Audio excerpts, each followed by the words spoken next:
말씀의 제목을 따라하겠습니다. 예수님께서 이 땅에 오신 이유. 제가 최근에 한 참 아름다운 시라고 여겨지는 시 한 편을 알게 돼서 여러분들에게 한번 소개해 볼까 합니다. 발표는 오래전에 됐습니다. 2007년도에 김용택이라고 하는 시인이 발표한 시입니다. 참 좋은 당신이라고 하는 시인데요, 한번 들어보시기 바랍니다. 어느 봄날 당신의 사랑으로 응달지던 내 뒷안에 햇빛이 들이치는 기쁨을 나는 보았습니다. 어둠 속에서 사랑의 불가로 나를 가만히 불러내신 당신은 어두움을 건너온 자만이 만들 수 있는 밝고 환한 빛으로 내 앞에 서서 들꽃처럼 깨끗하게 웃었지요. 아, 생각만 해도 참 좋은 당신이라고 하는 시입니다. 앞에 전개되는 내용도 좋지만 마지막에 이 한 소절이 참 아름답습니다. 아, 생각만 해도 참 좋은 당신. 우리 한번 해볼까요? 아, 생각만 해도 참 좋은 당신. 여러분에게는 그런 사람이 있습니까? 생각만 해도 참 좋은 당신이 여러분에게는 있습니까? 우리가 늘 보는 이 하나님의 말씀 성경, 이 66권은 그 옛날에는 각각 흩어져서 각각의 말씀으로 있었던 이 말씀입니다. 그런데 AD 300년대에 이 흩어져 있는 이 말씀을 하나로 모아서 66권의 경전으로 만드는 그러한 종교회의가 벌어졌습니다. 근데 그 종교회의 가운데서 단 한 권의 책이 경전으로 넣어야 되냐 말아야 되냐라고 하는 큰 논란이 일어나게 되었는데 그 책이 바로 아가서입니다. 아가서는 아무리 읽어봐도 경전이라기보다는 남녀간의 연애 편지 같은 겁니다. 그럼에도 불구하고 결국 이 아가서가 경전으로 들어올 수 있었던 이유는 무엇이냐? 겉으로 보면 솔로몬과 술람미 여인의 사랑의 러브스토리, 사랑의 연애 편지 같이 보이지만 그러나 실제로는 바로 하나님과 우리 사이의 사랑을 상징적으로 표현한 그런 하나님의 말씀이라는 사실을 모두가 결국은 인정하게 되었기 때문에 우리가 보는 이 66권 바로 정경 안에 들어올 수가 있게 된 것입니다. 여러분, 솔로몬은 술람미 여인을 사랑했습니다. 그 여인을 향한 사랑에 깊이 빠졌어요.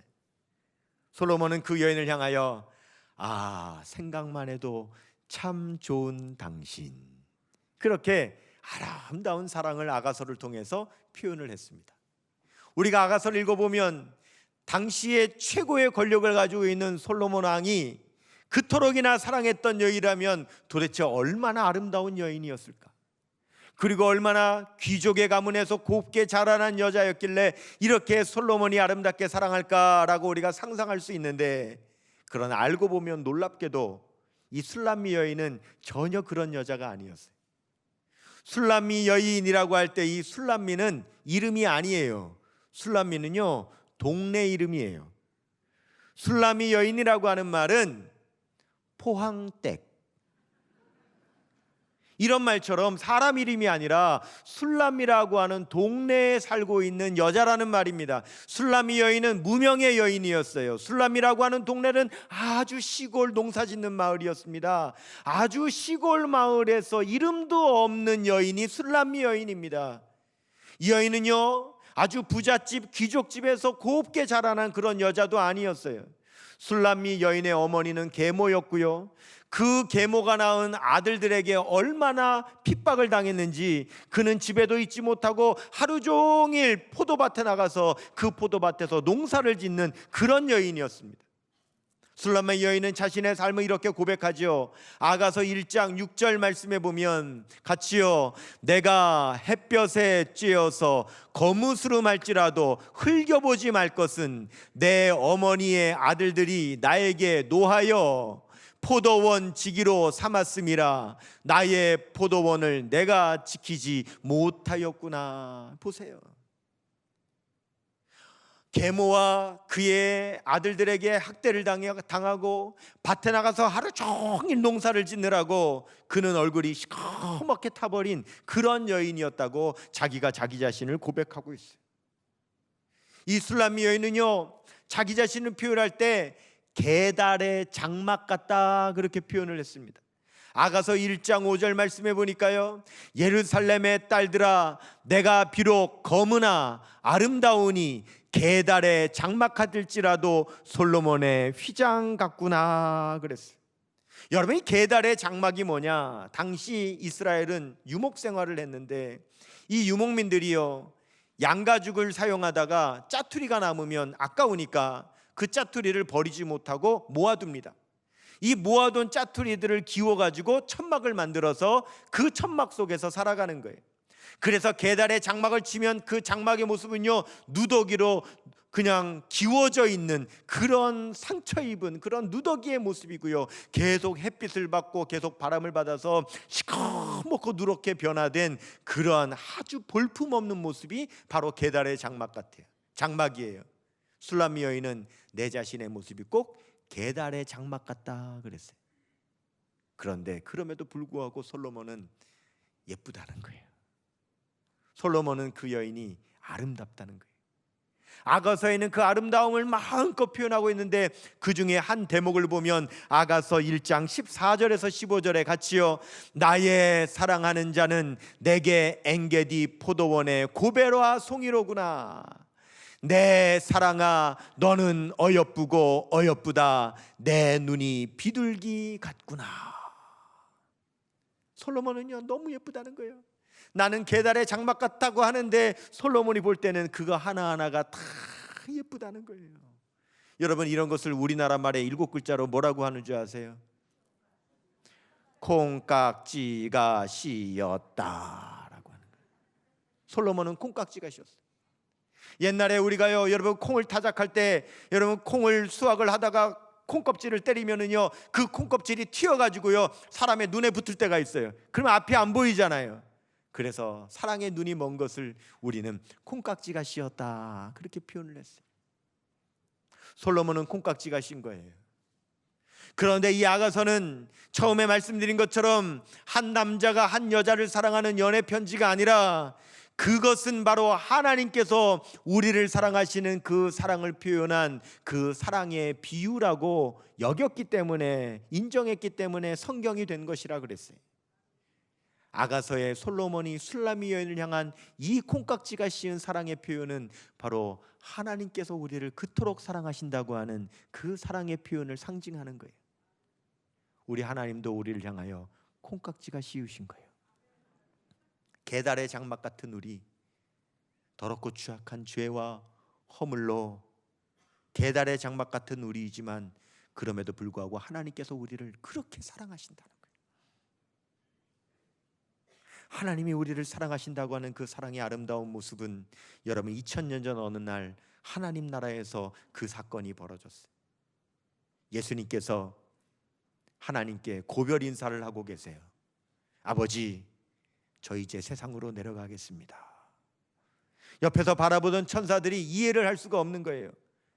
하나님의 아들이신 독생자 예수 그리스도께서 높고 높은 하늘 보좌를 버리시고 낮고 낮은 인간의 세상으로 내려가시겠다고 하는 그 사실이 도대체 이해가 안 가는 거예요. 그것도 이해가 안 가는데 이 세상에 내려오셔서 부귀영화를 누리시거나 존귀를 받으시는 것이 아니라 인간 중에서도 가장 처참한 인간이 치르는 십자가에 못 박혀 죽으시기 위해서 이 세상으로 내려가시겠다고 하시는 그 예수님을 도대체 천사들은 이해할 수가 없는 거예요. 오늘 히브리서 2장 9절은 이렇게 말씀합니다. 시작. 오직 우리가 천사들보다 잠시 동안 못하게 하심을 입은 자 곧 죽음의 고난 받으심으로 말미암아 영광과 존귀로 관을 뜨신 예수를 보니 이를 행하심은 하나님의 은혜로 말미암아 모든 사람을 위하여 죽음을 맛보려 하심이라. 우리 예수님께서 천사보다 못하게 되신다는 거예요. 여러분, 예수님이 어떤 분이십니까? 천사를 만드신 창조주시고요, 천사는 예수님께로부터 지음받은 피조물이에요. 그런데 그 천사들 한 가지 특징은 불멸한다는 거죠. 그런데 천사도 죽지 않는데 우리 예수님께서 이 세상에 오셔서 십자가에 못 박혀 죽으시니 천사보다도 못하게 되신다고 말씀하고 계시는 거죠. 천사들은 도대체 이해할 수가 없어서 예수님께 물었어요. 예수님, 왜 내려가시려고 하시는 거세요? 도대체 예수님께서 사람이 되시려고 하시는 이유가 무엇입니까? 라고 그렇게 물을 때에 예수님께서 천사들에게 이렇게 얘기하셨어요.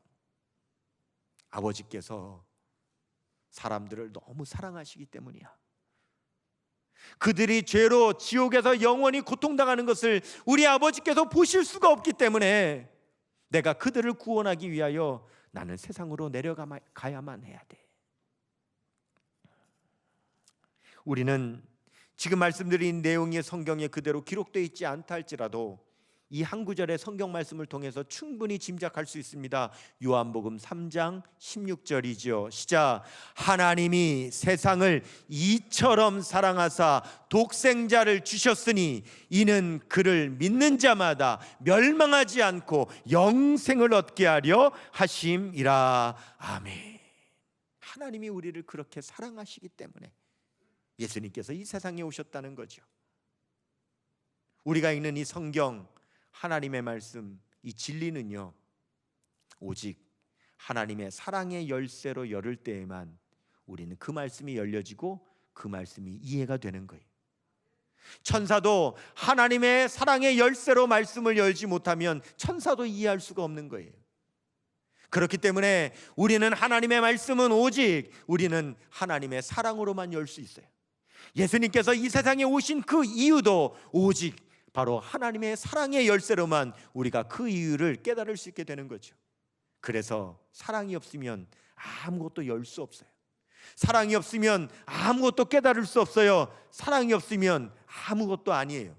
사도 바울은 고린도전서 13장 1절에서 3절 말씀에 이렇게 고백합니다. 내가 사람의 방언과 천사의 말을 할지라도 사랑이 없으면 소리나는 구리와 울리는 꽹과리가 되고, 내가 예언하는 능력이 있어 모든 비밀과 모든 지식을 알고 또 산을 옮길 만한 모든 믿음이 있을지라도 사랑이 없으면 내가 아무것도 아니요, 내가 내게 있는 모든 것으로 구제하고 또 내 몸을 불사르게 내어줄지라도 사랑이 없으면 내게 아무 유익이 없느니라.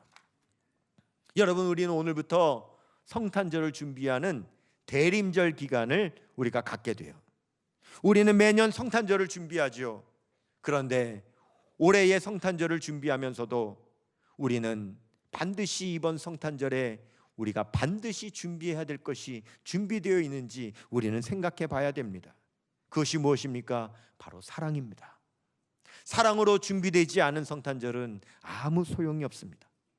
우리를 너무너무 사랑하셔서 아들을 죽기까지 내어주신 하나님의 그 사랑, 우리를 너무너무 사랑하셔서 십자가에 못 박혀 죽으시기까지 사랑하신 예수님의 그 사랑, 우리를 너무너무 사랑하셔서 하나님과 예수님의 사랑을 오늘도 전하시며 우리에게 감동으로 깨닫게 해주시는 성령님의 그 사랑, 여러분, 우리가 그 사랑으로 준비하지 않는다면 성탄절은요, 껍데기만 있는 그런 화려한 성탄절이 되고 말 것입니다. 우리는 사랑으로 성탄절을 준비해야 됩니다.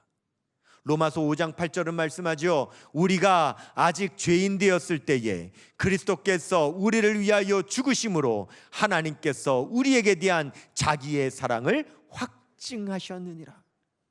하나님의 사랑을 무엇으로 확증하셨다고 말씀하십니까? 하나님께서 그 아들 이 세상에 보내주시고 그 아들이 우리를 위하여 십자가에 못 박혀 죽으심으로 하나님께서 우리에게 대한 자기의 사랑을 확증하셨다고 그랬습니다.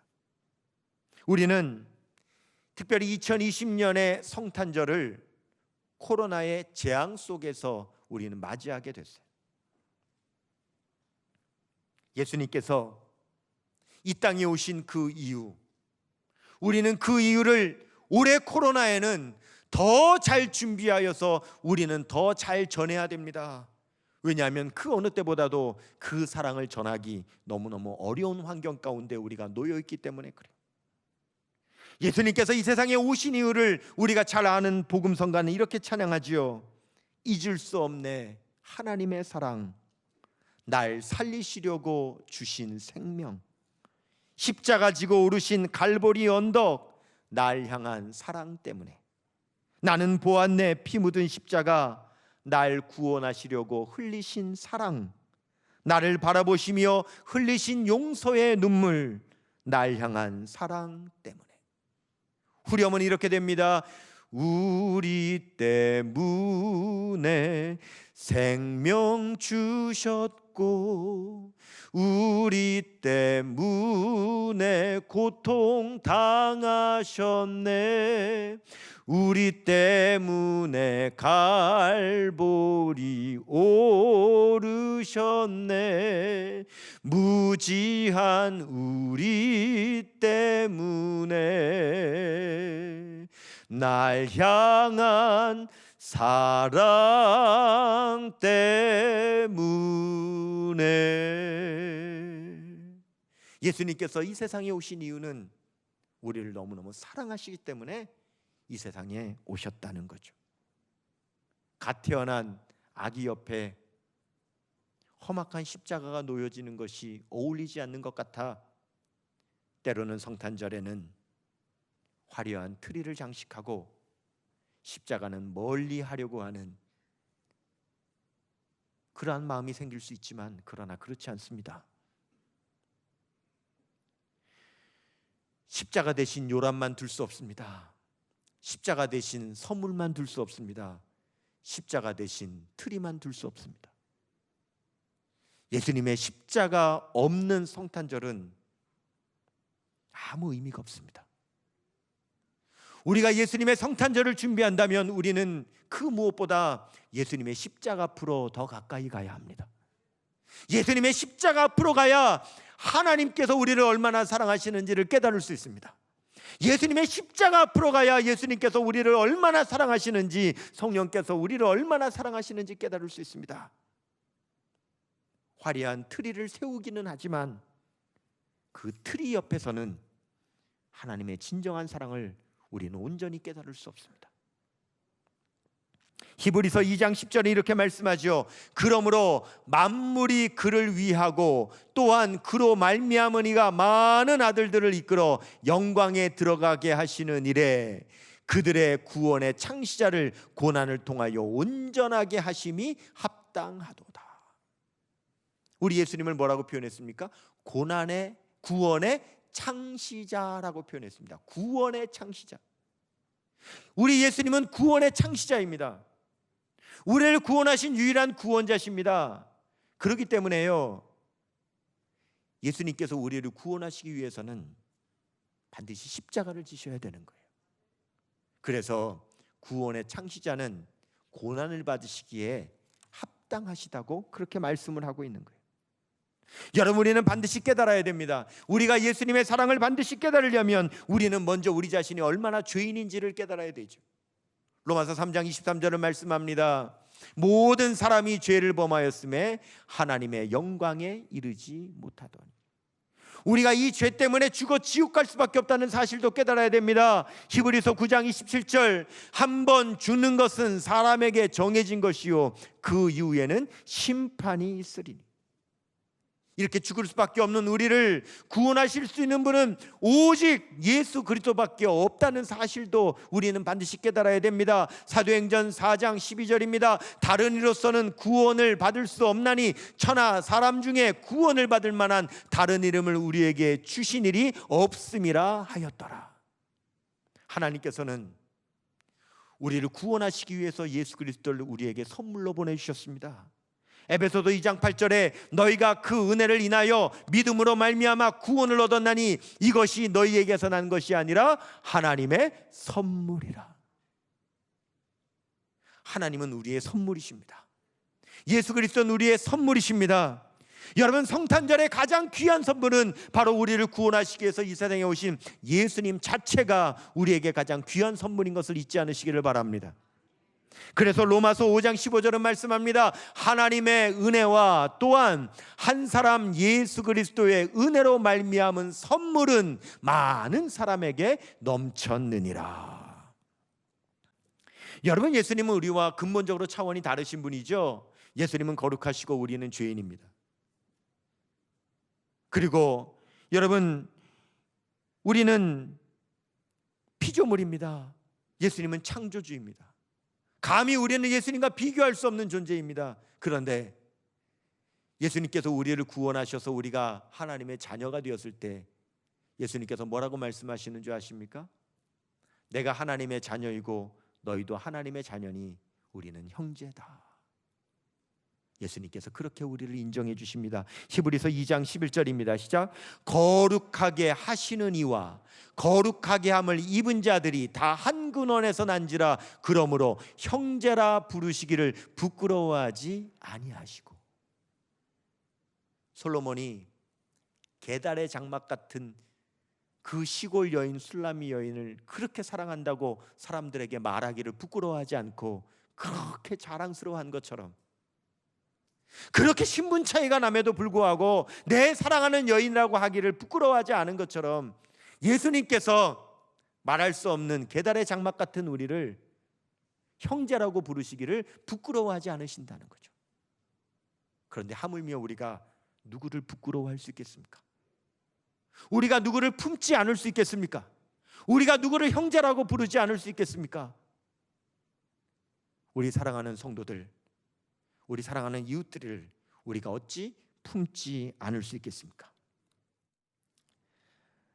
예수님께서는 이 세상에 가난한 사람으로 오셔서 모든 고난을 다 당하셨기에 가난하고 고통받는 사람들을 우리 예수님은 도우시는 분이라고 말씀하고 계시죠. 히브리서 2장 18절입니다. 시작. 그가 시험을 받아 고난을 당하셨은즉 시험 받는 자들을 능히 도우실 수 있느니라. 그랬어요. 저는 계속 성탄절을 묵상합니다. 성탄절에 할 수 있는 게 뭘까? 그래, 성탄 트리는 세울 수 있지. 성탄 트리를 세웠습니다. 성탄절 예배는 드릴 수 있을까? 여기서 더 확대만 되지 않는다면 그래도 성탄절 날은 1부, 2부, 3부, 4부 나누어서 그렇게 예배를 드릴 수 있습니다. 그런데 그 이상 무엇을 할 수 있을까라고 생각하니 별로 할 수 있는 게 떠오르지를 않아요. 근데 제 마음 가운데 이런 생각이 들더라고요. 여러분, 예수님께서 이 세상에 오셨을 때에 베들레헴 마구간에 구유 위에 누우셨죠. 예수님께서 그 구유 위에 누우실 수 있었던 것은 그 마구간이 이미 오래전부터 빈 마구간이기 때문에 말이나 소가 없어서 그 구유, 그 여물통 안에 음식을 먹지 않은 기간이 오래 지났기 때문에 그 구유가 비어 있어서 거기 예수님을 뉘우실 수가 있었던 거예요. 이제 예수님께서 빈 구유 위에 자신의 몸을 뉘어 영원한 생명의 양식으로 채우시고 아낌없이 우리를 위하여 물과 피를 다 쏟으시고 우리에게 영원한 구원을 베풀어 주신 것처럼 우리도 올해 성탄절 우리 교회의 빈 구유에 그리스도의 사랑을 채워 우리도 이웃들에게 그 사랑을 나누는 일에 우리 더 힘쓰는 이번 성탄절이 되었으면 좋겠습니다. 예수님께서 이 땅에 오신 이유를 잊지 않는 저와 여러분, 우리 포항성결교회 되시기를 주님의 이름으로 축원합니다.